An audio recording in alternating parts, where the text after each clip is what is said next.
Selamat datang kembali. Oke, kali ini kita mau bongkar bab 4 nih, dari kutipan buku Leaders Eat Last. Sumber ini ngajak kita ngintip ke balik layar perasaan kita, ke dunia kimiawi otak gitu. Ada endorfin, dopamin, serotonin, oksitosin. Nah, misi kita kali ini mau paham gimana zat-zat ini dorong tindakan kita. Mulai dari rasa puas sampai ya ikatan tim. Dan yang penting banget di bab ini tuh gimana keseimbangannya itu krusial. Betul. Seringnya kan kita mikir emosi ya muncul gitu aja ya. Tapi sumber ini negesin ada dasar biologisnya. Ada tujuan evolusinya lah buat bertahan hidup. Nah, bab 4 ini spesifik banget bahas kecanduan kimiawi kita. Kedengarannya agak gimana gitu ya, provokatif. Tapi ini nunjukin gimana kita bisa bergantung sama perasaan yang dihasilkan kimia ini. Oke, langsung aja ya. Dua kimiawi pertama yang disebut egois nih, endorfin sama dopamin. Di sini dibilang endorfin itu kayak pereda nyeri alami gitu ya, bantu kita ngelewatin sakit fisik. Contohnya pas lari maraton, atau katanya sih pas nenek moyang kita dulu berburu.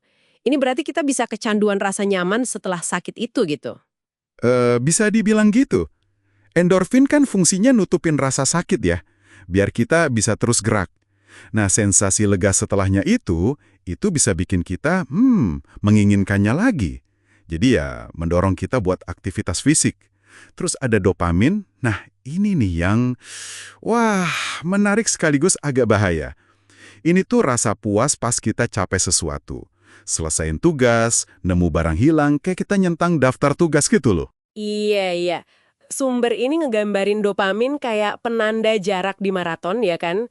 Tiap capaian kecil itu kasih dorongan buat maju terus, sampai garis finish. Rasanya emang puas banget sih kalau berhasil capek target yang susah. Nah, itu dia. Sensasi puas itu hadiahnya. Tapi, ini nih bagian iya yang penting dari bab ini. Dopamin itu sangat-sangat adiktif. Beneran deh, sumber ini nggak main-main loh nyamainnya sama kecanduan kokain, nikotin, alkohol, judi. Serem ya? Itu karena mekanisme di otaknya, pada dasarnya ya sama aja. Wow, dan yang bikin kaget lagi, ini berlaku juga buat hal sehari-hari banget, kayak bunyi notifikasi HP, jumlah likes di medsos, atau dorongan buat ngecek email atau berita terus-terusan. Bahkan sumber ini bilang kecanduan ngejar target di kerjaan itu mirip kecanduan judi, selalu ngejar menang berikutnya. Gila juga ya pandangannya ya, cukup kuat. Bener sekali, jadi zat kimia yang tadinya bantu kita fokus, bantu kita capai tujuan, malah punya sisi gelap, bisa ngarah ke perilaku yang merusak di zaman sekarang ini. Nah, setelah kita lihat sisi yang individualistik dan adiktif ini, sumber ini ngasih kita ke kimiawi yang sosial. Ada serotonin dan oksitosin. Ini penting buat kerjasama, buat ikatan. Oke, serotonin. Ini soal rasa bangga sama status gitu kan? Perasaan yang muncul pas kita ngerasa dihargai sama kelompok. Kayak pas pelari disemangatin penonton, atau ya pas kita dapat pengakuan lah buat kerja keras kita. Ini yang bikin ikatan sosial kuat. Betul. Dan kuncinya nih, status ini kudu diperoleh, nggak bisa instan. Sumber ini ngasih contoh studi menarik loh. Barang mewah tapi tiruan, itu nggak ngasih lonjakan rasa bangga serotonin yang sama. Beda sama barang asli yang kita dapat karena usaha. Nah, ini ngikat kita ke komunitas, ke hierarki sosial yang sehat gitu. Masuk akal. Terus yang terakhir, oksitosin. Di sini disebutnya chemical love. Itu perasaan hangat, percaya, nyambung gitu ya. Pas kita pelukan, salaman, atau bahkan cuma lihat orang lain berbuat baik.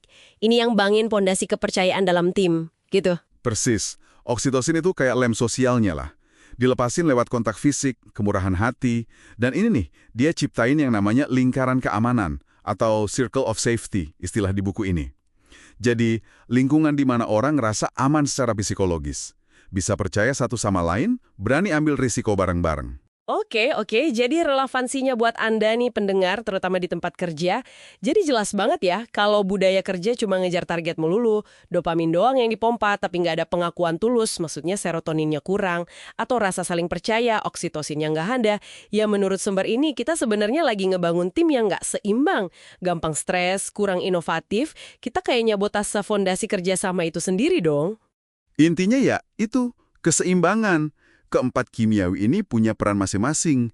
Endorfin sama dopamin buat tugas individu jalan. serotonin sama oksitosin buat kelompoknya kuat.